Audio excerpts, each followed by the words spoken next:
As we continue our rolling coverage, our reporters have been on the ground, Nongoma, for the majority of the day today, basically moving with the remains of the departed king from the local mortuary there to the royal palace. And of course, you would know that at this particular point, no media is allowed to film as the family is continuing with the traditional rituals at this particular point. And that's where I want to bring you in, Mzwandile Mbeche.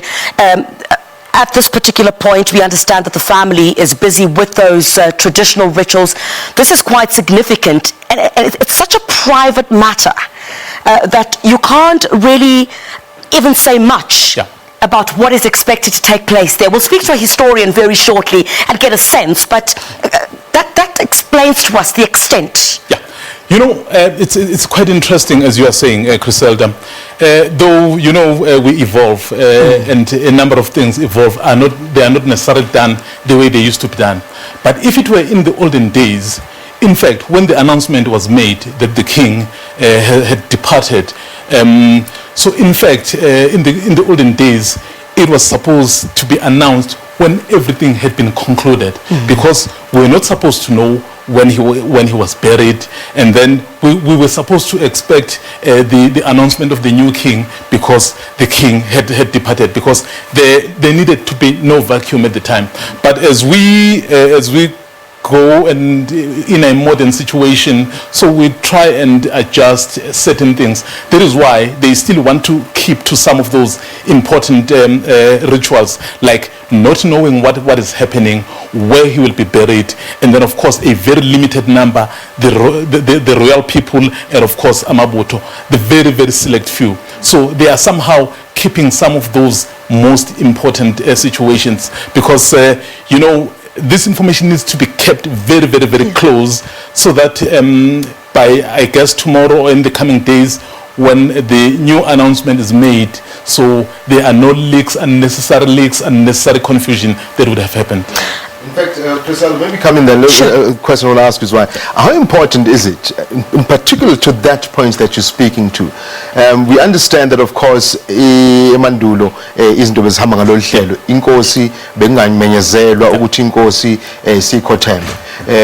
We saw when we heard of the news, SABC News actually said, look, we're not going to be speaking to analysts, we're not going to have guests on the show to come and, well, yes, the king has passed, because this is something that we keep until Okulmela, the royal family Ndlunkulu, comes in and officially speaks to the people, speaks to South Africa, speaks to Isizwe Sakazulu, and bears the news, and thereafter it becomes public knowledge.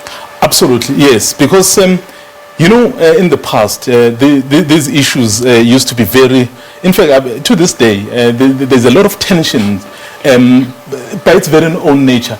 I mean, the king, the departed king now, you remember that he had to go into hiding, because it's always been like this. In fact, if we just go back, this is King Zwelithini, kaBhekuzulu, kaSolomon, kaDinizulu, kaCetshwayo, kaMpande, kaSenzangakhona. Then Senzangakhona wazala uDingane noShaka. And Dingane, Shaka, King Dingane, King Shaka, and King Mpande, these are brothers. And then what happened to King Shaka? What happened to King Shaka? What happened to King Dingane? And then of course Mpande. So all those situations are taken into account. Yes. Even when the current king took over, remember his father died in 1968, but he only took over in 1971 because he was still too young. But in that time, he had to be kept safe, yes. Which does explain to you that these matters are quite sensitive and are treated as such. Let's talk on that fact of the king. I do not want to say he was in exile. I know we use the word exile, or he was in a place of safety. We're not sure. Some say he was in Swaziland, some say, or Eswatini, apologies. Some say Bekhona Lapekaya in the northern province in Limpopo. The importance again of him going into that hiding, if I can call it that, gaining the knowledge that he had to, leaving his kingdom, because it was his kingdom by rights. I know it was given to the prince to carry on whilst he was away. That part of the history. Okay, remember, he was still too young to take over. In fact, I think somewhere along the lines we'll speak about Izibongo. Izibongo, the praise singing? Yes. They normally tell the history. They actually tell a story. Part of what is being said in those Zibongo, they are basically saying, wena owabalekela owasiwa kwadade wen unonhlanhla kumandebele niyadela nimandebele eniyena bona izinyane likandaba. So which means when the time came, so he was taken to a place of safety to Kwandebele. So Izibongo also, they are not just they have a context. Yes. So they are telling you, and they are supposed to be very honest. Izibongo are not supposed to tell you what you want to know. They are supposed to be very direct, even if they are going to talk about you having done something wrong. Izibongo are supposed to do that. In true form of isiZulu itself, I mean, I always say to people that isiZulu, more than a language, it's a culture, it's a way of life, because even the way you speak, in a sense, it's not necessarily what you say. Certain things, the emphasis you put in certain words is important. Coming back then, we saw this during this week. The past 5 days, we had new names, new words to our viewers, if you can call it that. We heard Chrisella speaking about ukutshalwa kwenkosi. We spoke about ukukhothama kwenkosi. And we saw on the social media platforms throughout the week, in fact, just today, there was a debate about the word that we used, saying the king today, uzotshalwa, in direct translation, ngesingisi, we're saying will be planted. Now, the arguments that a lot of us had, saying, nope, planted is the wrong word, maybe interred. Can you give us a story behind that? Because it'll be interesting, I'm sure, for our viewers to understand why in isiZulu we speak about inkosi ukuthi iyatshalwa. Okay. Okay, first things first. You know, colloquially or even informally, we normally say isiZulu asitoliko. Yes. Basically, you say you can't translate or interpret the rich Zulu words. So in this instance, here is a classic example, because you do try to explain, but it's not very clear. Yes. But when we're talking about ukutshala, so in the literal sense, ukutshala is to plant. So, and then if you plant, so you plant because you want something to come up. So when the king has passed on, so we say, because remember, when the king has passed on, a new king will be named. Yes. So which means he has just transitioned, he has played his role, but because we have planted him, so his seed will soon emerge.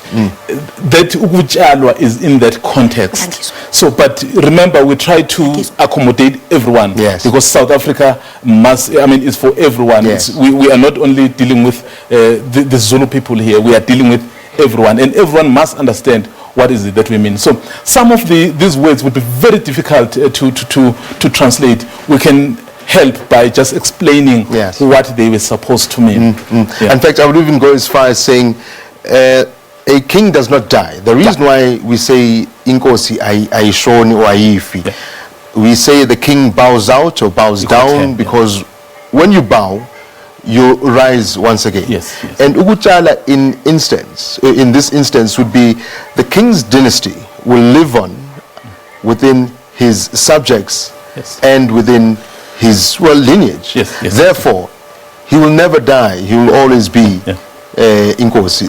In English they say long live the king, long live the queen. In isiZulu say inkosi iyatshalwa. Absolutely. Thank you very much. As I was saying, throughout the evening we'll be trying to do this educational insight into Zulu and isilo samabandla. Today kusihlwa we had isilo samabandla siyatshalwa. We saw umzimba uyile Kwakhethomthandayo kwaNongoma. But for now, let's hand matters back to Chriselda Lewis. I know Chriselda is speaking to his ifundiswa ezikhona ezosichazela kancane. Chriselda? Thank you very much indeed, Jobe, as well as you, Ushandu. We know at this hour that the Royal Zulu family is conducting private ceremonies and rituals ahead of the ukutshalwa of the late AmaZulu King Goodwill Zwelithini kaBhekuzulu. Later tonight, this of course will be followed by a memorial on Thursday, which will be addressed by President Cyril Ramaphosa in Nongoma in northern KwaZulu-Natal.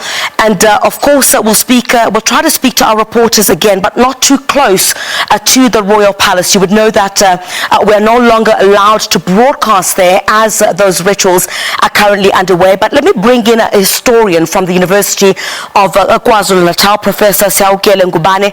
Prof, a very good evening to you. Thanks indeed for your time at this particular moment. So look, quite a lot unfolding this afternoon.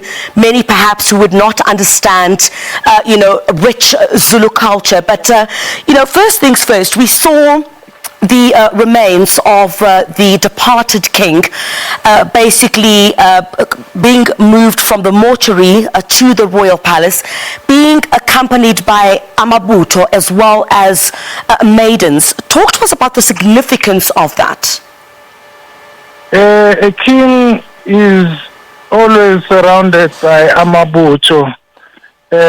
Since his installation in 1971, amabutho were part of and parcel of the ceremony, and the significance of amabutho is that they are part of his entourage.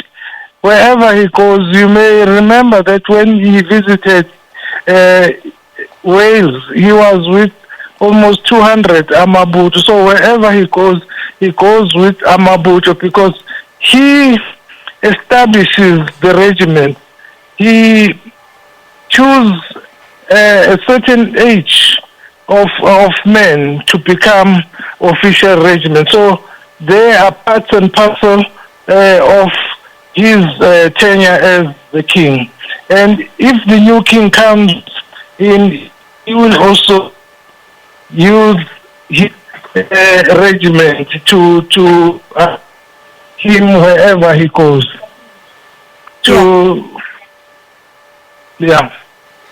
All right, Prof, I want to talk about the legacy of His Majesty. Hailed as a peaceful man who was instrumental in resolving conflicts, I would say, between, Africans and Indians. I want to talk a bit about that. That is something that many have spoken about since we learnt of his departing. That, apart from his legacy, I mean, what more can we remember him for? I think the other thing that we'll remember him for is the promotion of culture, Zulu culture, and Zulu identity. Because he was the custodian of the Zulu culture, and this is what he is going to be remembered for.